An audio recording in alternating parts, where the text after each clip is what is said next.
여러분 이제 여러분이 묻고 싶은 건 이런 말씀이죠. 우리 사람은 창조된 것일까요? 진화한 것일까요? 아직도 이 말에 대해서 여러 가지 의견이 분분하기도 하지만, 물론 이 의견에 대해서 다른 이야기를 갖고 있는 사람들은 많이 있지만, 성경은요 명확하게 뭐라고 얘기하시냐면, 사람은 하나님께서, 전능한 창조주께서 창조하셨다고 이야기를 하고 있어요. 그래서 이 의견에 대해서 물론 믿지 않는 분들도 계시죠. 믿는다 할지라도 그냥 그렇게 대수롭지 않게 생각하시는 분들도 계시겠지만, 저는 이 말씀을 생각할 때마다 그런 생각이 들어요. 정말 기가 막힌다. 놀라운 사실이라는 거죠. 왜 그러냐면, 여러분, 한 나라에 예를 들어서 임금이나 아니면 이 대통령으로부터 내가 조금 은혜를 받았다고 생각을 해봐요. 임금이나 대통령으로부터 은혜를 받았다면 얼마나 막 성은이 망극하옵니다라고 이야기를 할 거 아니에요? 찾으셨어요, 성경? 성경 찾으셨어요? 성경 찾았어요? 이제 보세요, 이제 여기를 보세요, 이제. 성경 찾았으면 여기를 보세요. 성은이 망극하옵니다라고 이야기를 하잖아요, 성은이. 얼마나 강력하면 그래요. 근데 전능한 창조자 하나님, 무소부재하시고 그 모든 것을 지으신 만유의 주이신 그 하나님께서 뭐 하셨다고요? 우리를 지으셨다는 거예요. 우리를. 그게 놀랍지 않으세요? 이거 나중에 생각해. 신경 쓰지 마세요. 성경책 신경 쓰지 마시고. 이거 신경 쓰지 마세요. 못 찾아도 돼요. 신경 쓰지 마세요. 하나님께서 그렇게 우리를 창조하셨다는 그 사실이 놀랍다는 거죠. 여러분, 저는 그런 생각이 들어요. 야, 이런 어떤 이 하나님의 은혜를 우리가 입었는데, 정말 이 은혜를 가다가 다시 한번 우리는 그렇게 그냥 그런 것처럼, 아무것도 않은 것처럼 대수롭지 않게 살았을까? 정말로 여러분은 어떻게 생각하세요? 정말 기가 막히게 하시죠. 그러니까 여러분, 그렇게 은혜를 입은 아담과 하와는 얼마나 대단했겠어요? 기가 막히지 않았을까요? 근데 호사다마를 할까? 그 아담과 하와는, 그렇게 인류의 조상인 그 아담과 하와는요, 그 에덴의 축복을요 온전히 누리지 못하고 만나는 거죠. 하나님께서 그 동산 모든 실과의 나무는 다 먹되 오직 이 선악과만 먹지 말라. 이 선악과를 먹는다면 너 죽으리라. 반드시 죽을 것이야 라고 이야기하는데 불구하고도 어떻게? 아니, 이 과일을 먹으면 죽는 것이 아니라 오히려 하나님같이 된대. 오히려 하나님같이 된대. 너 그거 몰랐어? 라는 이 소리. 너 어떻게 그걸 몰라? 이거 하나님같이 된다니까? 라고 하는 그 유혹이 너무 감미로웠던 거죠. 그래서 그 감미로운 그 사탄의 유혹에 빠져서 결국은 어떻게 해요? 그 하나님의 말씀을 어기는 죄를 지었습니까? 그래서 그 창조자 하나님과 늘 교제하며 살았죠. 생육하고 번성하라 했잖아요. 땅에 충만하고 땅을 정복하고 그 모든 생물을 다스리며 살아 있던 그 에덴의 그 놀라운 축복, 그 축복을 어떻게 했어요? 다 잃어버리게 만드시죠. 그 모든 에덴의 축복을, 그 꿈같은 삶을요, 그 죄로 인하여 다 끝이 나버리고, 그 친밀했던 하나님과의 교제가 어떻게 딱 단절이 되고, 그 풍성한 삶을 누렸던 그 에덴에서 쫓겨나 버렸다는 거죠. 그게 바로 인간의 원죄로서 주어진 결과라는 거죠.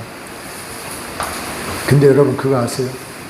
그러면 그렇게 해서 끝나버릴 줄 알았어요. 아니, 그렇게 내둬 버려도 아무 상관이 없죠. 그렇잖아요. 근데 그 하나님은 어떻게 하셨어요? 그 하나님 포기하지 않으셨어요. 그 하나님께서, 그 창조주께서요, 하나님께서 지으신 그 피조물을 향한 그 사랑이요, 포기하지 않으시고 끝나지 않으셨던 거죠. 그래서 그 범죄함에도 불구하고도요, 그들을 내치지 않으시고 그 잃어버린 에덴을 그들이 다시 회복하기를 바라셨다는 거예요. 저는 그게 있긴 놀라워요. 그 에덴을 회복하시길 바라셔서 어떻게 해요? 그 회복하는 길을 만들어 주셨죠. 그게 뭡니까? 피를 흘림으로 인하여 그 죄를 대속하는 것이었어요. 어쨌든 그 죄에 대한 대가는 지불해야 할 거 아니에요. 죄에 대한 대가가 뭐였냐면 피를 흘리는 거예요. 피 흘림으로 인하여 그 죄를 대속할 수 있게끔 만들어 주셨다는 거죠. 그래서 그 범죄한 인간은 그러므로 내가 그 거룩한 하나님과 다시 어떻게 함께 할 수 없었지만 다시 그로 인해 함께 할 수 있게 되고 소통하게 됐다는 거죠. 그 단절된 관계가 다시 소통이 되는 놀라운 은혜를 힘있게 하셨던 거죠. 그래서 하나님 그 피 흘림으로 그 죄를 깨끗하게 해서 다시 소통하고자 하는 계획을 세우셨다는 거예요. 저는 그게 그 하나님의 그 사랑이 지금 생각해 보면 그 깨달을 때마다 얼마나 감사한지 알 수가 없습니다. 그래서 그 하나님이신 신께서 아담과 하와가 범죄한 죄를 위해 신이 죽어야 돼요. 그래서 신이 죽으심으로 그 피 흘림으로 죄를 대속해서 하나님과의 관계를 갖다가 어떻게 회복하시고자 하셨다는 거예요. 이게 이해가 되시냐고요. 하나님이신 그 신께서 대속의 제물이 되어 죽으심으로 우리 사람을 죄에서 자유케 되는 길을 만들어 놓으셨다는 거죠. 이게 과연 어떤 사람이 얼마나 똑똑한 사람이나 할지라도 사람의 지혜로 이게 상상이 되십니까? 이 생각을 할 수가 있겠냐고요. 저는 할 수가 없다는 생각이에요. 어떤 사람의 지혜나 지성으로도 상상할 수 없는 일이 아니냐는 거죠. 왜 그러냐면 이 죄 문제는요, 여러분들 다 아시다시피 쉽지가 않잖아요. 죄 문제를 해결하는 것은요 결코 쉽지가 않아요. 정말 어려운 일이잖아요. 그 누구도 죄에서 자유롭고 싶어 하지만은 그게 쉽게 되는 일이 아니잖아요. 그래서 상상할 수 없는 일인데 하나님은 이것을 저희를 위해 실행하셨다는 거예요. 실행하셨다는 거예요. 그런데 여러분 문제가 생겼어요. 문제가 뭐냐면 하나님이 그렇게 계획을 세우셨지만은 인간을 죽이신 것도 아니고 하나님 자신이 직접 죽으시려고 했는데 생각해보니까 하나님은요 신이시다 보니까 죽을 수가 없어요. 하나님은 신이셔가지고 죽을 수가 없는 거예요. 그럼 어떻게 해야 돼요? 그러면 이 계획은 무산돼야 되는 거예요? 아무 의미가 없어진 건가요? 그래서 그 하나님이신 신께서 예수님께서요 죽으시기 위하여 사람의 몸을 입으셔야 했다는 것이죠. 그래서 죽을 수가 없기 때문에 그분의 생명이시기에 사람처럼 죽을 수가 없었던 것이죠. 그래서 디모데전서 6장 16절에 뭐라고 얘기합니까? 디모데전서 6장 16절이죠. 오직 그에게만 뭐가 있다고요? 죽지 아니함이 있다고 명확히 이야기하고 있어요. 신은 죽을 수가 없어요. 누구도 천사도 죽고 당연히 죽죠. 왜요? 신만 죽지 아니함이 있다고 했으니까. 그러니까 모든 다른 피조물들은 다 죽음이 있지만 오로지 하나님이신 신은 죽지 아니하시다는 거예요. 가까이 못할 빛에 거하시고 어떤 사람도 보지 못하고 또 볼 수 없는 본이시니 그게 존귀와 영원한 영광을 돌릴지어다라고 얘기하고 있잖아요. 그래서 신이 아닌 사람으로밖에 이 땅에 오실 수밖에 없었다는 것이죠. 다시 말해서 죽으셔야 하기에 이 땅에 사람이 되어 오셨다는 것입니다. 그래서 오늘 말씀의 제목을 뭐라고 정했냐면은 예수님이 사람이 되셔야 했던 이유라는 제목으로, 그래서 말씀의 제목을 예수님이 사람이 되셔야 했던 이유라는 제목으로 주시는 은혜를 좀 나누려고 해요. 여러분 뭐라고 이야기했습니까? 피 흘림이 없이는 제가 살릴 수 없다고 했습니까? 그게 창조주 하나님의 원칙이셨어요. 창조주 하나님께서 지으신 원칙이셨어요. 그래서 히브리서 9장 22절에 이렇게 이야기하고 있잖아요. 히브리서 9장 22절 보면은 이것은 이제 세번역 성경을 제가 옮겨놨어요. 율법에 따르면 거의 모든 것이 피로 깨끗해집니다. 맛이 좀 다르죠. 율법에 따르면 거의 모든 것이 피로 깨끗해집니다. 그리고 피를 흘림이 없이는 죄를 사함이 이루어지지 않습니다. 오직 피를 흘리지 않고서는 죄가 사하지 않는다고 하나님께서 대원칙을 세우셨던 거죠. 그래서 그 죄의 대가를 지불해야 했는데 그 죄의 대가는 반드시 생명의 희생이 죽음이 있어야만 된다는 것이었다. 그래서 구약시대는요 짐승의 피를 통해서 죄를 속죄했을까요? 그렇게 하셨어요. 구약시대는 그래서 짐승의 피를, 그래서 짐승을 가지고 와가지고 그 짐승에게 내 죄를 대신 어떻게 해요? 이제는 안수해서 그 죄를 갖다가 보내고 그리고 나서 용서 해결을 갖다가 속죄함을 받았잖아요. 근데 신약시대 와서 예수 그리스도께서 십자가에서 죽으신 그 보혈의 피를 믿음으로 우리의 모든 죄가 사함을 받을 수 있게 하셨다는 거예요. 이 말씀은 이해가 되십니까? 그 말씀이 이제 9절에 나와 있어요. 그래서 오늘 336페이지, 337페이지를 보시면 9절 말씀 봅시다. 9절 말씀. 성경 9절 말씀을 같이 한번 봐요. 제가 읽을게. 자, 예수께서 다만 잠시 동안 천사들보다 낮아지셔서, 이 말이 뭔 말일까요? 예수께서 잠시 동안 천사들보다 낮아지셨다는 것은 하나님이신 그분이 사람의 몸을 입었을 때는 이런 일이 벌어지는 거죠. 뭔 말인지 이해하시겠죠? 그래서 예수님이 지금 사람의 몸을 입으셨다는 거죠. 그렇게 하셔가지고 죽음의 고난을 당하시고, 이제 사람이 되셔서 사람이시니 죽을 수밖에 없죠. 죽음의 고난을 당하심으로써 영광과 존귀의 멸관을 받아 쓰신 것을 우리가 본다는 거죠. 그분은 죄가 없으신데 불구하고도 그렇게 죽음을 당하신 그것이 바로 영광과 존귀의 멸관을 받아 쓰실 일이었다는 것을 우리가 알게 된다는 거죠. 그러고 나서 그는 하나님의 은혜로 모든 사람을 위하여 죽음을 맛보셔야 했습니다. 왜 그랬다고요?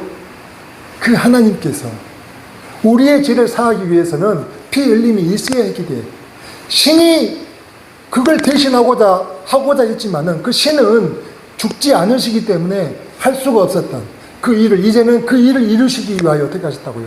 그래서 사람의 몸을 입으시고 이 땅에 오셔서 뭐라고 했습니까? 죽음을 맛보셔야 했다고 성경은 말씀하고 있다는 거죠. 그러니까 하나님이신 주님은요, 우리가 잃어버린 그 에덴을 다시 회복할 수 있도록 하시기 위해서 죽기 위하여 사람으로 이 땅에 오셔야 했다는 것이죠. 생각해 보세요.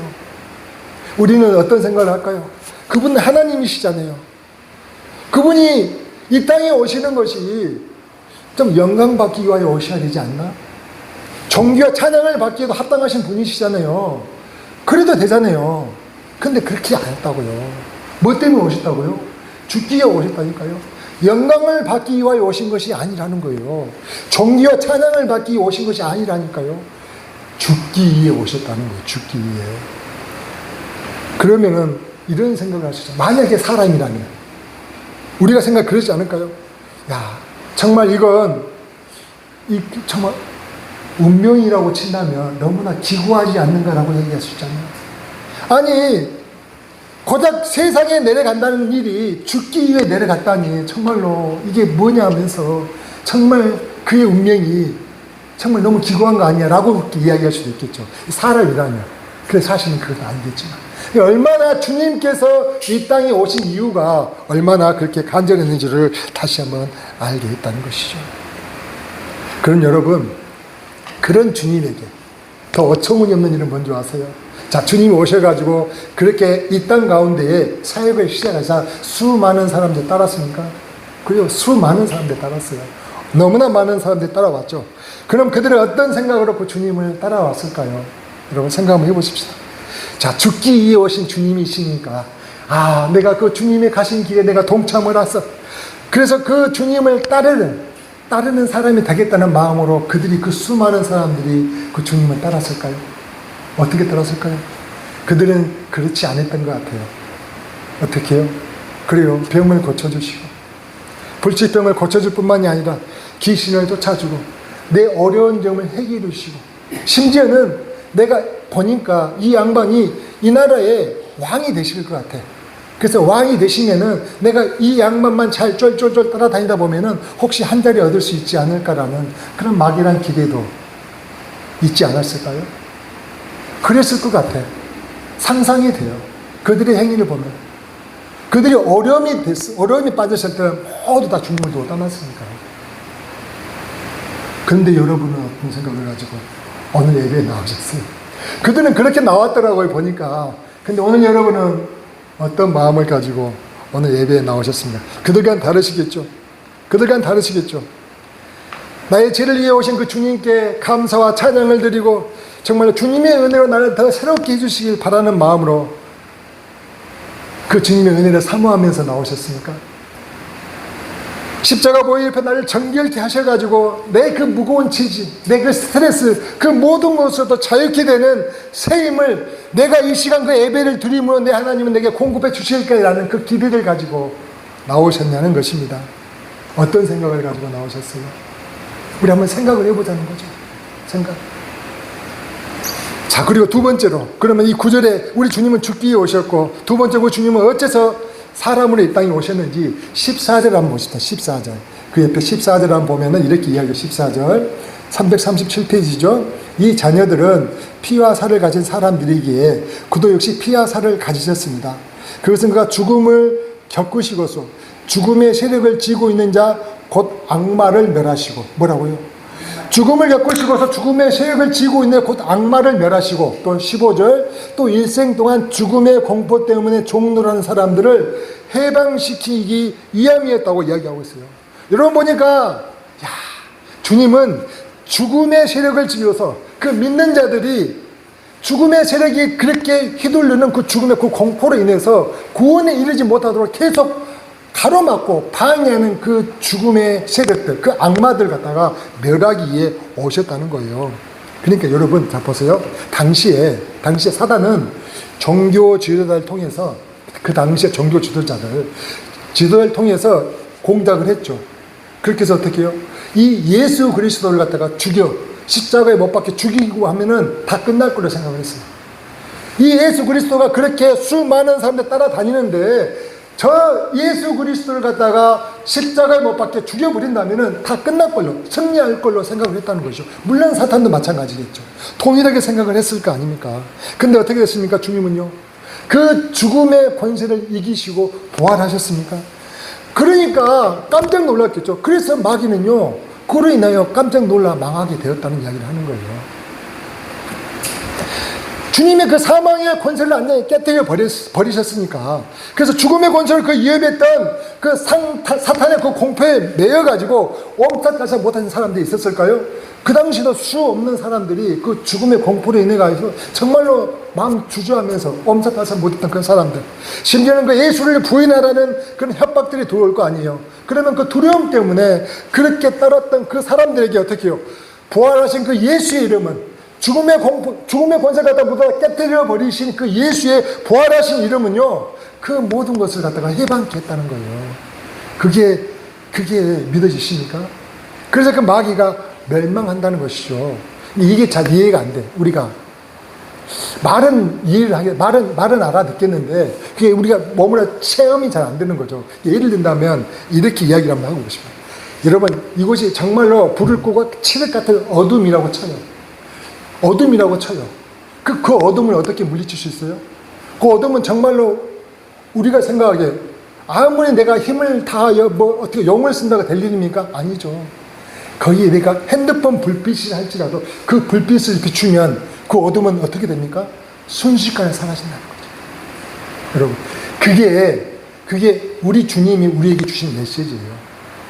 그렇게 어둠이요, 사실은 그게 대단한 존재인 것처럼 보였는데 사실은 어둠은 빛이 없어서 나타나는 하나의 그 빛의 부지로 보여진 현상일 뿐이었다는 거죠.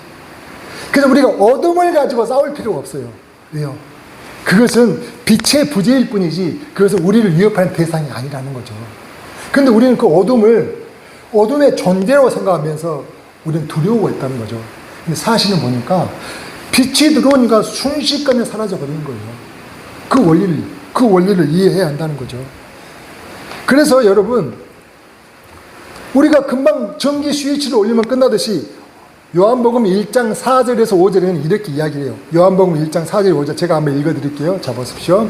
자, 그에게서 생명을, 자, 주보에 내가 기록해 놔. 그에게서 생명을 얻었으니 그 생명은 사람의 빛이었다. 요한복음 1장 4절 5절 말씀은 그에게서 생명을 얻었으니 그 생명은 사람의 빛이었다. 그 빛이 어둠 속에서 비치니 어둠이 그 빛을 이기지 못하였다고요. 이해되시죠? 그 빛이요, 어둠 속에서 비치니까 어둠은요 순식간에 사라져버리고 그 빛을 이기지 못하였다는 것이 하나님의 말씀이라는 거죠.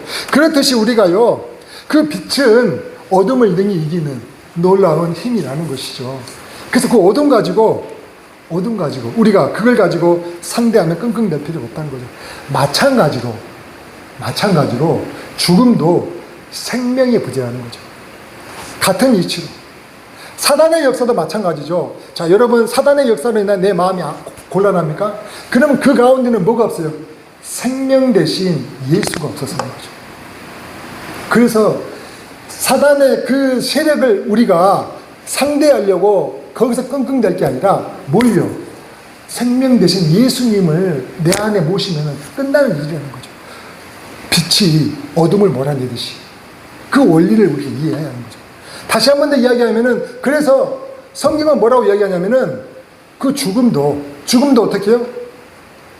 생명의 부재이기 때문에 그 생명 되신 주님이 내 안에 오시면요, 그 죽음도 자체를 감추고 내 안에 그 새 생명이 부활이 이루어진다고 이야기하는 거죠. 그래서 요한일서 5장 12절에는 뭐라고 이야기하냐면, 제가 이야기해 줄게요. 아들이 있는 자에게는 생명이 있고, 아들은 누굴요? 예수 그리스도 이야기해요. 요한일서 5장 12절에는 아들이 있는 자에게는 생명이 있대요. 근데 아들이 없는 자에게는 생명이 없다는 거죠. 이게 아들이 있는 자에 생명이 있다는 거예요. 생명이 있으면은 그 죽음을 이긴다고 했는데, 그래서 우리가 그 아들을 내 안에 모셔야 한다는 거예요. 성경은 이렇게 이야기를 하고 있어요. 성경은 그래서 그렇게 이야기하는데 물론 우리가 잘 믿지는 못해요. 왜냐하면 이제까지 우리의 간섭이 있어요. 뭐라고 뭔 이야기를 많이 들어봤냐면은 이런 이야기죠. 옛말에 죽음이 나를 잡으러 온다는 의미로, 저승사자가 나를 잡으러 왔다고 이렇게 하는 이야기 혹시 들어본 적 있으세요? 저도 들어봤습니다. 보인다는 거예요. 저승사자가 나를 잡으러 왔어. 저 문 밖에 보인다. 막 이런 이야기들 해요. 그게 진짜인 줄 알았어요. 근데 오늘 성경을 보니까 가짜야. 틀렸어. 성경은 절대 그렇게 이야기하지 않는 거예요. 오늘 제가 뭐라고 말씀했습니까? 아들이 있는 생명이 있다. 그러니까 즉 빛은 어둠을 몰아내듯이, 그러지 예수의 능력은 사단의 권세를 갖다가 사라지게 만들듯이 우리의 죽음도, 우리가 알고 있는 그렇게 무서워하는 죽음도 생명이 들어오면은요 사라지는 것이라는 거예요. 심지어는 고린도서 5장 4절 한번 봅시다. 고린도서 5장 4절 한번 보십시다. 여기 주변에 적어놨어요. 여기 봅시다. 우리는 이 장막 안에 살면서 무거운 짐에 눌려서 탄식하고 있습니다 라고 얘기했죠. 근데 우리는 이 장막을 벗어버리기를 바라는 것이 아니라 그 위에 덧입기를 바란다는 거죠. 왜 그런가 했더니, 그래 죽을 것이 생명에게 삼켜지게 하려고 했대요. 죽음이 생명에게 삼켜지게 하기 위해서 그 위에 덧입혀버린다는 거죠. 그래서 성경은 죽는다고 표현하지 않고 잠잔다고 표현해요. 그래서 잠잔다고 표현합니다. 그래서 성경은요, 데살로니가서 4장 13절로 14절에 뭐라고 얘기했다고요? 형제 자매 여러분, 우리는 여러분이 잠든 사람의 문제를 모르고 지내는 것을 원하지 않습니다. 죽은 사람이 아니고 잠든 사람의 문제를 모르고 지내는 것을 원하지 않습니다. 여러분은 소망을 가지지 못한 다른 사람들, 누굽니까? 예수를 믿지 않는 사람들. 소망을 갖지 못한 다른 사람들, 즉 데살로니가서 4장 13절 14절 말씀인데, 그 예수를 믿는 사람들을 가지고 슬퍼하지 않아야 할 것입니다. 왜냐하면 우리는 예수께서 죽으셨다가 살아나신 것을 믿고요, 예수께서 죽으셨다가 살아나신 것을 믿고요, 이와 같이 하나님께서 예수 안에서 어떤 사람들, 죽은 사람들이 아니라 잠든 사람들도 예수와 함께 데리고 오실 것을 믿기 때문임을 얘기하는 거죠. 이게 성경은 일관되게 이야기한 게 뭐냐면은, 우리가 이제까지 알아왔던 것이 그게 우리를 속였다는 것을 지금 이야기를 해주고 있어요. 이게 감이 안 오죠. 그래도 과연 인데까지 들은 말인데, 근데 들은 말도 증명할 게 있습니까? 봤어요? 못 봤죠. 말만 들었을 뿐이잖아요. 근데 그걸 더 신뢰해. 희한한 것은요, 이 말씀은 이제 몇 번 안 들었거든요. 그래서 이 말씀이 별로 신뢰가 안 돼. 수없이 들은 말이, 또 여러 사람은 들은 말이 더 신뢰가 돼. 근데 여러분, 그거 다 뻥이에요. 아셨습니까? 아셔야 돼. 고린도전서 5장 4절 말씀, 데살로니가서 4장 13절 14절 말씀 명확히 이야기해요. 너희는 죽은 것이 아니고 잠든 것이라. 그리고 어둠이 빛에 의해서 사라져버리듯이, 그 사단의 그 모든 괴계가 예수의 능력 안에 사라져버리듯이, 그렇게 죽음도 생명이 삼킨 바 된다는 것이죠. 죽음이 사람을 갖다가 생명을 잡으러 오는 게 아니고 생명이 죽음을 삼킨 바 되게 만드는 것이 놀라운 예수 안에 부활의 능력이라는 것이죠. 저는 이 이야기 듣고 저도 깜짝 놀랐어요. 그렇구나. 이제 정말 내가 이 죽음에 대한 의미를 다시 한번 깨닫게 되는 거예요. 그래서 저는 이제 누가 얘기가 되냐면은, 그렇게 사울이 바울 되기 위해 죽어갔던 스데반 집사님이 이해가 돼요. 스데반 집사님이 그 육신의 생명이 끝나감에도 불구하고도 전혀 두려워하지 않았어요. 오히려 그 얼굴이요, 환해졌다니까요. 그러면서 하늘을 보면서 그 예수님이 그 안에 오시니까, 즉 다시 말하면 그 안에 생명이 들어오니까 그 죽음이 그를 붙들지를 못해, 그를 두려워하지 않게 했다니까요. 그게 이해가 돼요. 아, 우리 예수 믿는 사람들에게 죽음에 대해서 하나님께서 말씀하신 그 대원칙이 이거였구나. 그래서 우리가 두려워하지 않고 전혀 거기에 대해서 매이지 않는구나. 오늘 말씀은 뭐라고? 15절. 일생 동안 죽음의 공포 때문에 종노릇한 사람들, 그래서 해방시키기 위함이라는 이 말씀이 아, 이런 뜻이었구나 라는 생각이 들었다는 것이죠. 여러분 어때요? 여러분 이해가 되십니까? 그래서 여러분 그 증거를 다시 한 번 더 보여드리고, 히브리서 11장을 한번, 이거 너무 길어가지고 다 쓸 수가 없어서 제가 이제 이렇게 성경을 같이 한번 보면서 같이 한번 보도록 합시다. 자, 히브리서 11장 33절입니다. 33절이라는 말씀을 같이 한번 보겠습니다. 히브리서 11장 33절 40절 말씀인데 자, 같이 한번 보시겠습니다. 자, 여러분 우리의 믿음의 사람들 어떻게 했냐? 저희가 믿음으로 어떻게 했다고요? 나라를 이기게 됐다는 거예요. 뭐로요? 총칼로요? 권세로요? 아니요. 믿음으로. 그리고 의로움을 행하게 됐어요. 하나님의 약속을 받기도 하고 심지어는 사자의 입을 막기도. 야, 여러분 있을 수가 있어요? 누가 막았어요? 그래요. 그 다니엘이 그렇게 사자굴에 들어와서 그 입을 막았잖아요. 사자들의 입을 막기도 했고 불의 세력을 멸하기도 했어요. 누굽니까? 용광로에서 살아남았잖아요. 다니엘의 세 친구들이 7배 뜨겁게 한 그 용광로 가운데 살아남았잖아요. 그랬다니까요. 칼날을 피하기도 하며 연약한 가운데서 강하게 되기도 하며 전쟁에서 용감하게 되어 이방 사람들의 진을 물리치기도 하며 여자들은 자기의 죽은 자들 뭘로? 부활로 받아들이기 때문에 두렵지가 않은 거예요. 다시 살기 때문에. 다시 살기 때문에 이 죽음이 아무것도 아닌 것이죠. 또 어떤 데는 더 좋은 부활을 얻고자 하여 심한 고문을 받되 구차히 풀려나기를 원하지 않았다는 거예요. 또 어떤 데는 희롱과 채찍질 뿐 아니라 결박과 차례 내가 옥에 갇힐지라도 아무렇지 않게 생각을 했다는 것이죠. 돌로 치고요, 톱으로 켜고, 심지어는 그 이사야 선지자는 톱으로 켜서 죽었다고 얘기하고 있잖아요. 그 누가? 히스기야 왕의 아들이 이사야 선지자를 톱으로 켜서 죽였어요. 말이 됩니까? 또 시험과 칼에 죽는 것을 당하고 양과 염소의 가죽을 입고 유리하여 궁핍과 환란과 확대를 받았으니 이런 사람은 그래서 세상이 감당하지 못한다고 얘기해요. 어떤 사람이라고요? 그 죽음이 뭔가를 제대로 깨달은 사람. 생명의 능력이 그 안에 채워지면 그 죽음이 자기를 두렵게도 못할 뿐만 아니라 아무것도 아니라는 것을, 금방 그 생명 가운데 있는 그에게는 그 죽음이 어떠한 역사를 하지 못한다는 것을 깨닫게 된 사람들. 그래서 그들은요, 세상에 감당치 못한 사람이 된 거예요. 여러분, 내가 수많은 돈을 모아서 내가 어떤 권세를 차지해서가 아니에요. 그래서 우리 자녀들이 무엇 되기를 바라야 돼요? 이 세상에 감당치 못한 사람이 되기를 바라십니까? 아니면은 세상이 감당치 못할지라도, 아니 세상에게 묻혀 살지라도 그냥 조금 더 거기서 잘 되기를 바라시는 거예요. 이게 있어요, 이게. 다시 한번 생각해봐요. 세상에 감당치 못하도다. 저희가 가냐와 상가, 아멜과 토굴에 유리하입니다. 이 사람은 다 믿음으로 말미암아 증거를 받아서 약속을 받지 못하니 하나님 우리를 위하여 더 좋은 것을 예비하셨으니 우리가 아니면 저희가 온전함을 이루지 못하게 하심이라는 게 수많은 믿음의 사람들을 통해서 우리에게 보여주신 증거라는 거예요, 여러분. 그 죽음에 대한 지금 현재 우리가 이제까지 생각했던 말을 갖다가 다시 한 번 더 이제는 좀 바꾸고자 해서 제가 이렇게 말씀을 드렸어요. 이렇게 수많은 사람들이 죽음에 권세 잡은 사탄에게 뭐에 매인마 되지 않으라. 그 죽음 때문에, 그 죽음의 공포 때문에 두려워서 거기에 매이지 않게 하시기 위해서 누가요? 예수의 생명이 그걸 해결케 하셨다는 거죠. 거기서 해방되게끔 우리에게 능력을 주셨다는 이야기를 하시는 겁니다. 그래서 예수님이 이 땅에 오셨다는 거예요. 그래서 예수님이 사람의 몸을 입으시고 이 땅에 오셔서 부활하심으로 이 비밀을 알려주셨다니까요.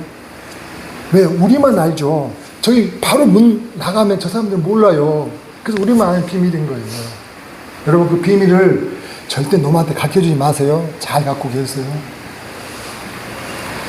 그리고 예수님이 인간의 몸을 입으신 세 번째 이유는 뭐냐? 세 번째 이유는 16절 한번 보십시다. 16절. 자, 오늘 성경책 16절 뭐라고 얘기하냐면, 주님께서는 천사들을 도와주시는 것이 아니라 아브라함의 자손들을 도와주시기 위함이라는 거죠.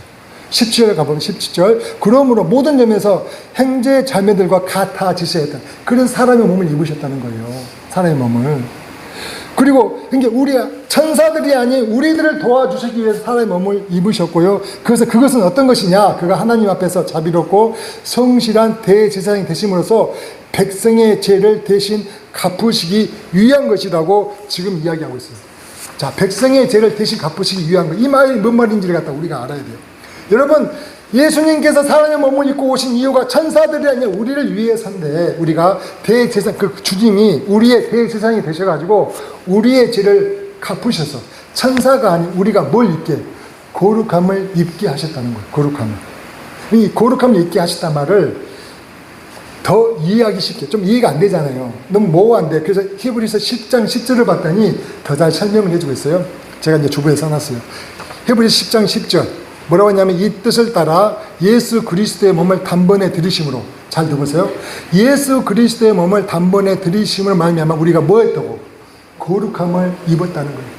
다시 한번 이야기가 뭐냐면은, 예수 그리스도가 우리를 위해 대신 죽으셔서 그 죄값을 치르고 죽으심을 믿음으로 인하여 우리가 뭘 입었다고? 구원을 얻었다는 거예요.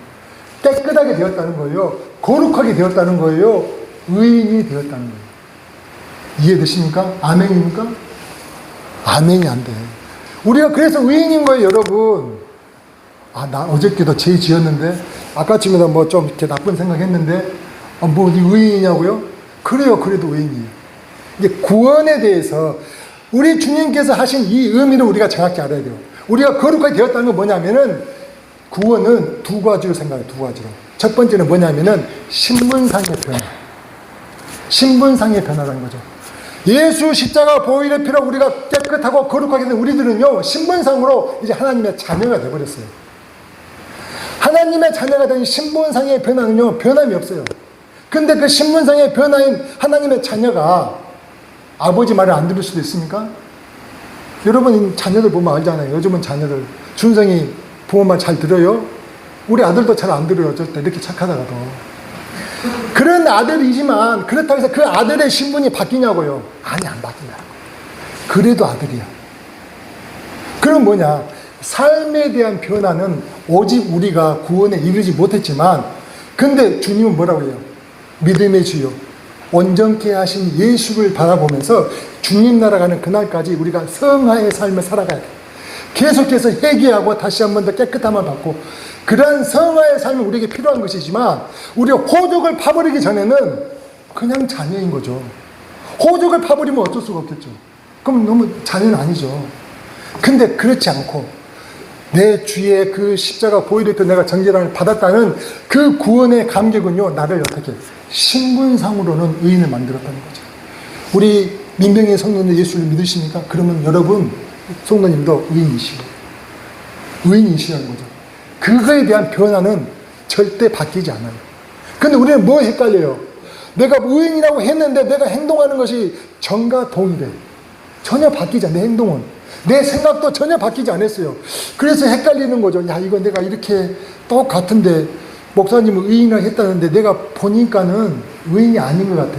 그리고 나를 보는 식구의 눈도 당신이 의인처럼 보이지 않아 라고 얘기하는 것 같아. 그것은 잘못된 생각이에요. 맞아요. 행동은 그렇게 보일 수 있지만 우리가 뭐예요? 온전하지 않기 때문에. 그래서 우리의 신분은요, 예수 십자가 보혈의 피를 우리가 믿는다면, 믿고 주를, 내 주님을 받아들였다면 나는 누구라고요? 예수 십자가 보혈의 피, 예수 그리스도로 말미암아 뭐가 된 아들이 되었다는 거예요. 자녀가. 한 번 자녀가 됐는데 너 말 안 들었다고 너 내 자녀 아니야 이렇게 내치지 않잖아요.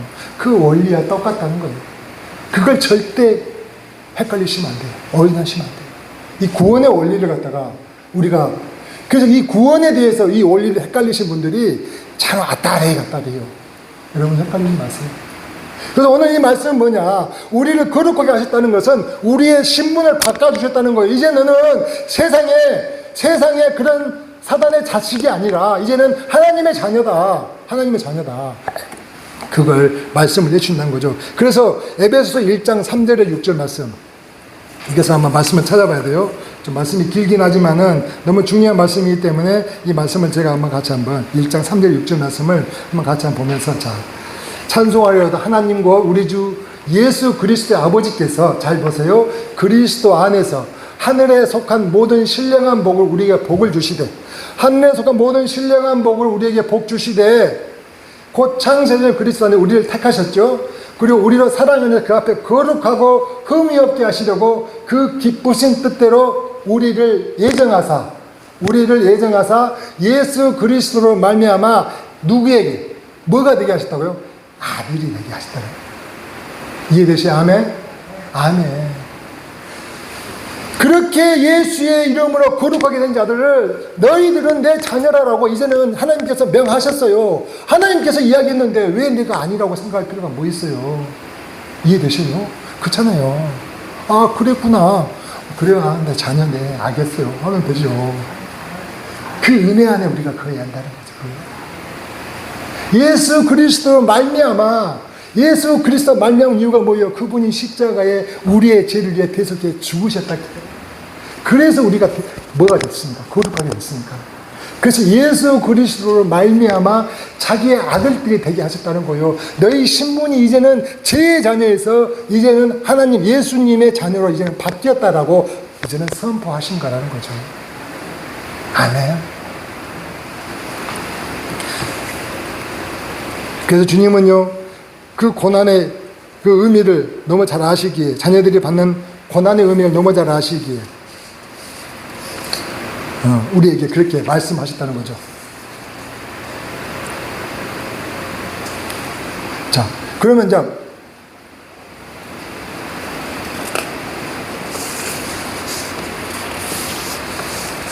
그리고 나서 이제 마지막으로 18절을 보십시다. 17절. 그래서 여러분 이제 아시겠죠? 우리 주님께서 우리 백성의 죄를 갚으시다는 그 의미를 이제 아시겠죠? 우리를 의롭게 만들어 주셨다는 이야기를 하는 거죠. 자, 그러면 마지막으로, 그리고 나서 마지막으로 주님이 왜 사람의 몸을 입으셨는가? 그것은 고난을 당하셨으므로 시험을 받는 사람을 도우실 수 있기 때문이라고 하셨죠. 자, 이 말씀이 뭔 말씀이냐, 여러분? 이 말씀 이해가 되셔야 돼요. 우리가 이제까지 얘기해왔던 거 동의한 거죠. 자녀잖아요, 자녀. 그 자녀에게 하나님은 은혜를 베푸셔야 된가요?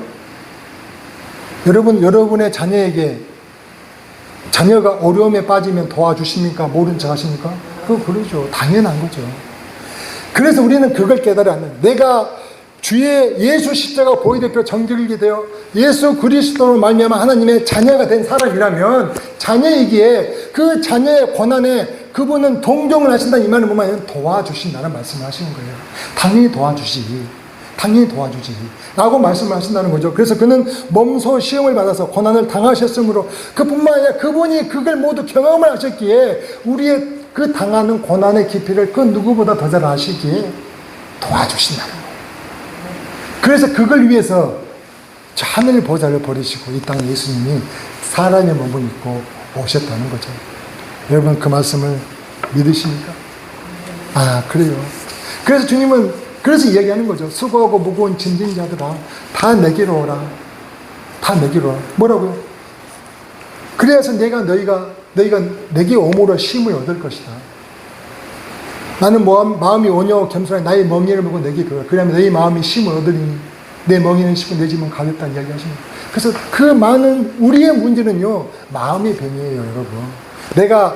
우리는 내게 돈이 없어서 내가 가진 것이 적어서 라고 생각하는 그런 착각들을 빠지는데 첫 번째 천만이 왔습니다. 마음의 병. 마음의 병은요, 너무 커서 그걸 어떻게 하세요? 있고 없고 많이 배우고 안 배우고 그걸 전혀 상관하지 않아요. 그 마음의 병으로부터 가장 큰 문제가 그것으로부터 비롯되기 때문에 주님은 이야기하는 거예요. 그렇게 끙끙거리지 말고 내게로 와라. 내게로 와라. 왜? 너는 예수 십자가 보혈의 피를 믿으면 내 자녀가 되어. 이제 내가 그 모든 그보다 더한 고난도 내가 받았는데 그 고난을 당한 내가 네 마음을 모르겠느냐라고 말씀하신 거죠. 그래서 수고하고 무거운 짐진 자 다 내게로 오라. 그러면 너희가 쉼을 얻을 것이야. 나는 마음이 오냐고 겸손해. 그래서 너희가 내 멍에를 메고 내게 배우면 너희 마음이 쉼을 얻는다니까. 그래서 예수 안에 오라는 거죠. 예수가 뭐라고 말씀하셨는지, 예수가 어떻게 그 모든 부분에 대해서 그걸 이루어 가시는지 그 말씀을 믿고 깨닫고 그 말씀대로 행하는 자에게 주님을 부를 때마다 오셔가지고 그 초청하시는 주님은요, 나를 회복케 하신다는 거죠. 자유케 하신다는 거죠. 해방을 얻게 하신다는 거죠. 그래서 진리를 알지니 진리가 너희를 자유케 하신다는 이야기가, 그 진리 대신 주님이 내 안에 계신다는 이야기 하는 거죠. 오늘 우리 사모님 같이 찬양한 것처럼 내가 그리스도 함께 십자가에 못 박혔나니 이제 내가 사는 것은 내가 내 안에 그리스도께 사신 것에 라는 그런 고백이 그래서 나오는 거죠. 이제 내가 사는 것은, 내가 육체 가운데 사는 건 나를 사랑하사 나를 위하여 자기 몸을 버리신 하나님의 아들 그 믿는 믿음 안에서 내가 사는 것이기에 이제는 내 삶은 너무나 자유롭습니다. 해방이 됩니다. 기쁩니다라는 그런 고백이 되는 거죠.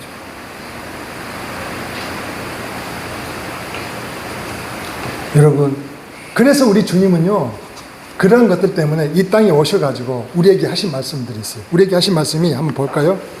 우리에게 하신 말씀.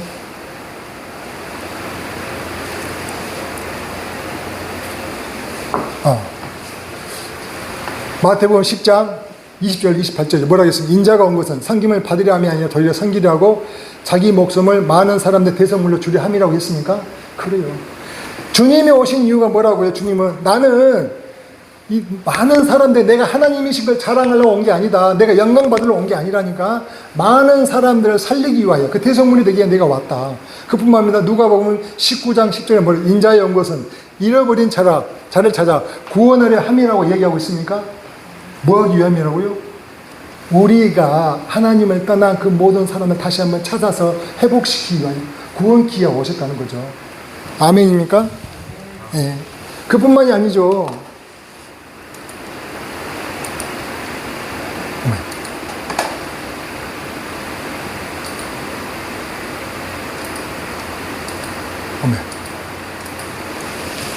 잘 안 되고 있습니다.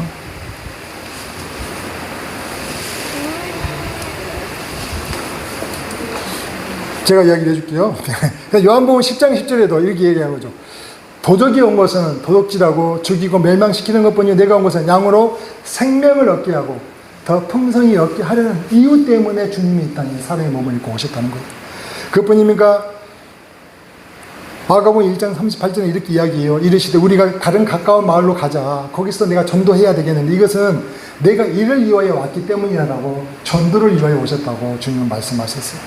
그뿐에 디모데전서 1장 15절에도 미쁘다 모든 사람이 받을 만한 이 말이여 그리스도 예수께서 죄인을 구원하시려고 세상에 임하셨다 하였도다 라고 얘기합니다. 그러니까 여러분, 주님의 마음이 뭔지를 이제 아셨어요?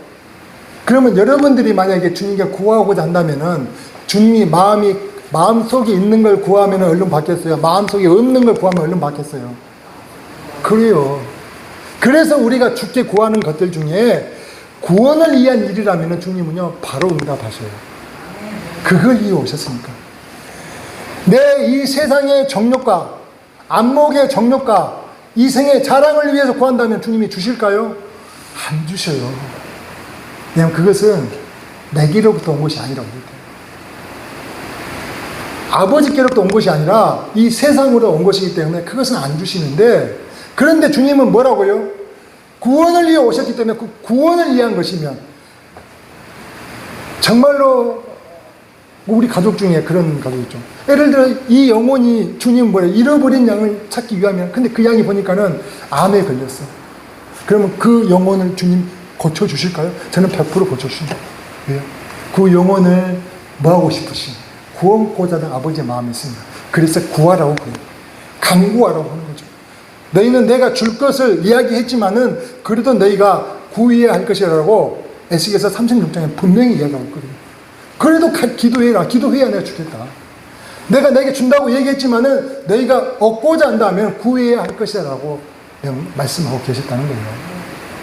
구원을 위한 것에는 혹시 그게 재물이든 질병이든 그 어떤 것이든 저는 구원에 관계된 것이란, 주님은요 주실까요? 주셔요. 무조건 주신다. 그걸 구해야 되고. 그렇지만 내게 넘치는데도 불구하고 내가 더 이상 더 큰 것을 얻기 위하여 수없이 기도하지만은 응답이 안 되는 이유들은 저는 거기에 있지 않을까 하는 생각을 하는 거죠. 우리의 기도의 초점이 무엇이 어디에 맞춰야 되느냐 한번 생각을 해보자는 것이죠. 여러분, 오늘 이렇게 같이 한번 말씀을 나눴어요. 예수님이 왜 사람의 몸을 입고 이 땅에 오셨는지 이해하셨습니까? 그걸 이해하셔야 돼요. 그 주님은 그렇게 화려하게 천군 천사 대동해가지고 야 빵빠라빵 하면서 그냥 난리 나게 오실 수 있었을까요? 당연히 오실 수 있었죠.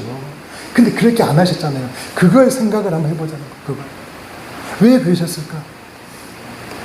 이 땅의 것은, 보이는 것은 그게 다가 아니더라는 거죠. 보이지 않는 더 큰 영광스러운 것을 우리에게 주시고자 하시는 하나님의 뜻. 이 땅의 것이 만약에 전부였으면 주님은 당연히 그렇게 하셨을 거예요.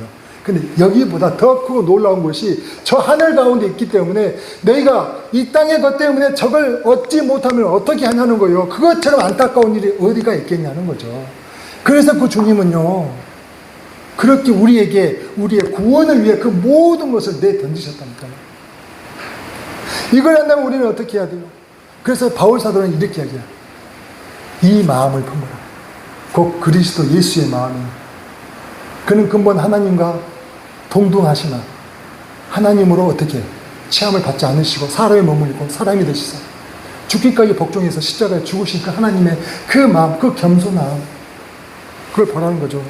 너희 안에 이 마음을 품으라. 곧 그리스도 예수의 마음이니 그는 근본 하나님의 본체시나 하나님과 동등됨을 취할 것을 여기지 아니하시고 오히려 자기를 비어 종의 형체를 가지사 사람들과 같이 되셨고 사람의 모양을 나타내사 죽기까지 복종하셨으니 십자가에 죽으신다는 거죠.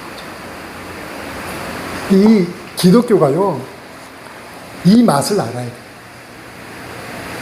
기독교가 내가 우리 아들 이번에 시험에 합격해가지고 감사한금 드립니다. 그것도 좋아요. 더 큰 걸 보라는 거지. 그것은 정말 하늘의 영광에 비하면 아무것도 아니라는 거지. 내 남편 이번에 승진해가지고 이번에 이사 됐어요. 좋아요. 우리 사업이 얼마나 잘 됐는지 몰라. 이렇게 해서 하나님께 감사한금, 그것도 좋아요. 더 큰 걸 보라는 거, 더 큰 거. 그것에 매료되지 말라는 거. 그것은 하나도 갖고 가지 못하니까. 다 여기 두고 갈 것이니까. 빈손을 왔듯이. 우리가 맨몸으로 왔음에 빈몸으로 돌아가올지다. 주신 이도 여호와시오, 거두신 여호와시로 하는 그 욥의 고백처럼. 그래서 더 큰 걸 보라는 거죠. 더 큰 거. 그래서 이 마음을 품고 살아가시는 저와 여러분이 되시길 소망하면서 이 말씀을 나눴어요.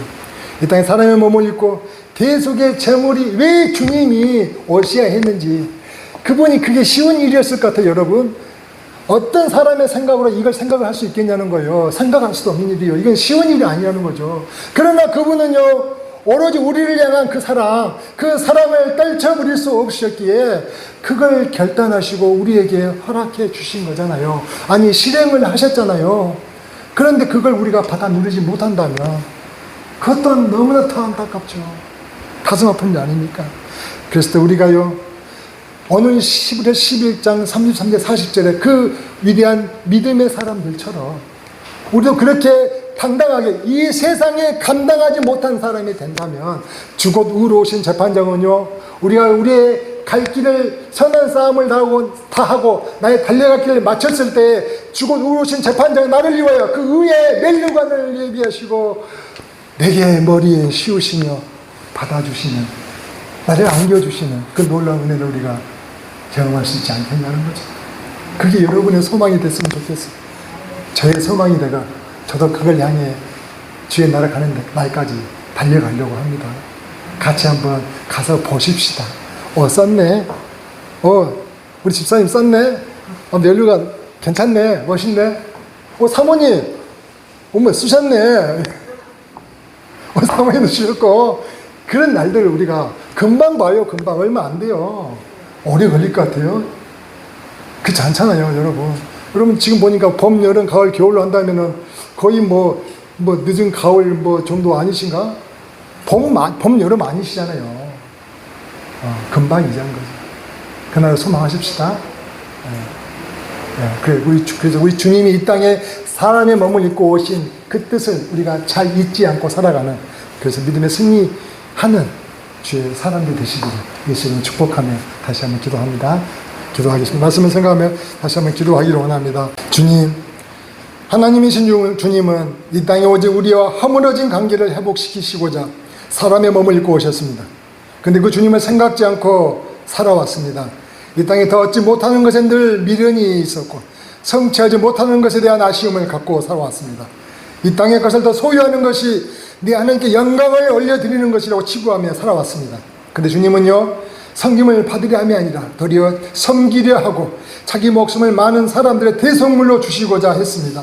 잃어버린 자를 찾아 구원하시고자 하셨습니다. 전도하기 위하여 오셨습니다. 양으로 생명을 얻게 하고 더 풍성히 얻게 하려고 오셨다고 하셨습니다. 그 주님을 다시 한번 바라봅니다. 이제 내가 나된 것은 내 능력과 내 힘으로서가 아니라 그 모든 것을 얻을 능력을 주신 하나님의 은혜였음을 다시 한번 깨닫고 고백합니다. 하나님이시면서도 하나님과 동됨을 원치 않으시고 자기를 위해 종의 형체를 가지사 죽기까지 복종하신 이 땅에서의 주님의 모습을 닮아가고자 합니다. 성령님 도와주시옵소서. 함께하여 주셔서 그 모든 것을 능히 이루어갈 수 있도록 함께하여 주시옵소서. 늘 곤비치 않고 독수리 날개쳐 올라가듯이 새 힘을 공급하여 주시옵소서. 오늘도 주님의 사랑으로 새롭게 빚어가 주시옵소서. 예수님의 이름으로 기도하옵나이다. 아멘.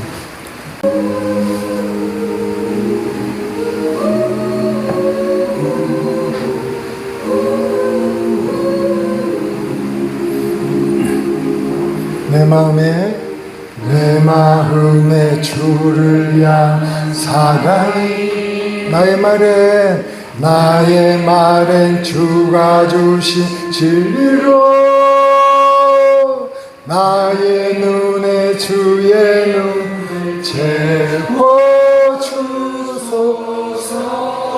주님, 그렇습니다. 주님, 내 입술에 찬양의 향기가 두 손에는 주를 닮은 섬김이 나의 삶에 주의 흔적 나게 하소서. 아멘. 주님, 그렇습니다. 주의 흔적 남는 자 되게 하소서. 님의 사랑이 영원히 함께하리. 십자가의 길을 걷는 자에게 순교자의 삶을 사는 이에게 오 주님, 조롱하는 소리와 세상 유혹 속에도 주의 순결한 진무가 되리라. 내 생명 주님께 드리리. 내 마음에 주를 향한 사랑이 아멘. 나의 말에 주가 주신 진리로 나의 눈에 주의 눈물 채워주소서. 오 주님, 내 입술에 찬양의 향기가 두 손에는 주를 닮은 섬김이 나의 삶에 주의 은정 나게 하소서. 하나님의 사랑이 안에 영원히 함께하리. 십자가의 길을 걷는 자 누구에게요? 십자가의 길을 순교자의 삶을 사는 이에게 오 주님, 조롱하는 소리와 세상 유혹 속에도 주의 순결한 신부가 되리라. 내 생명 주님께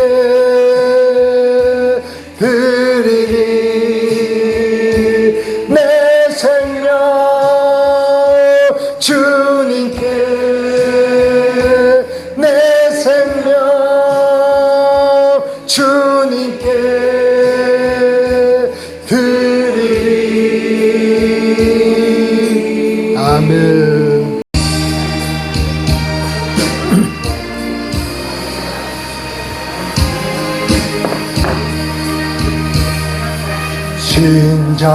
신자되기 원합니다. 진심으로 신자되기 원합니다. 진심으로 아멘. 진심으로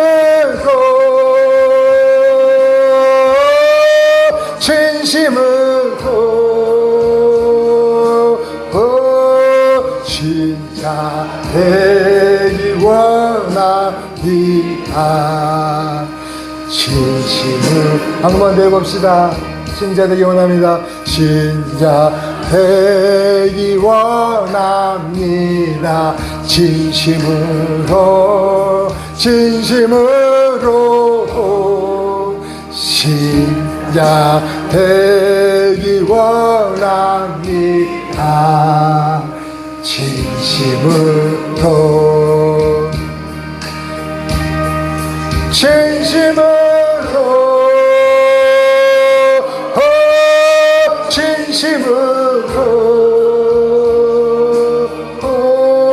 진짜 되기 원합니다.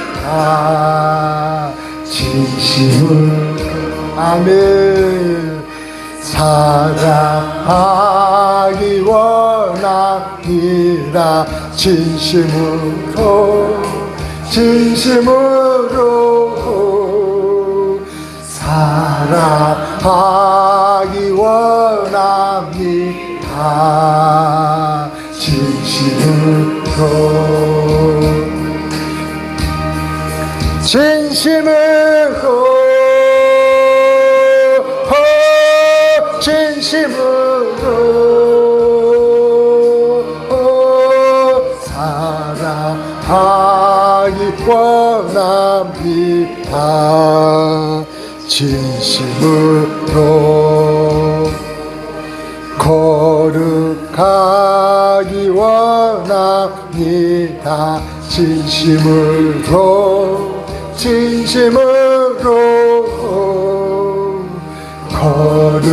거룩하기 원합니다.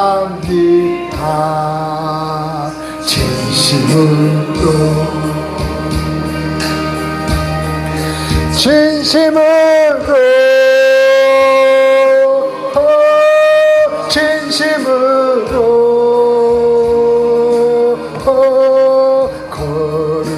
거룩하기 원합니다. 진심으로 예수 닮기 원합니다. 진심으로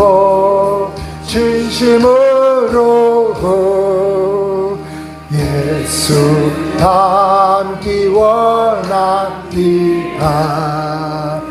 진심으로 아멘.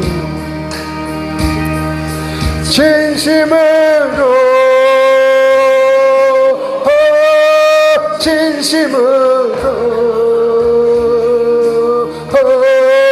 예수 닮기 원합니다.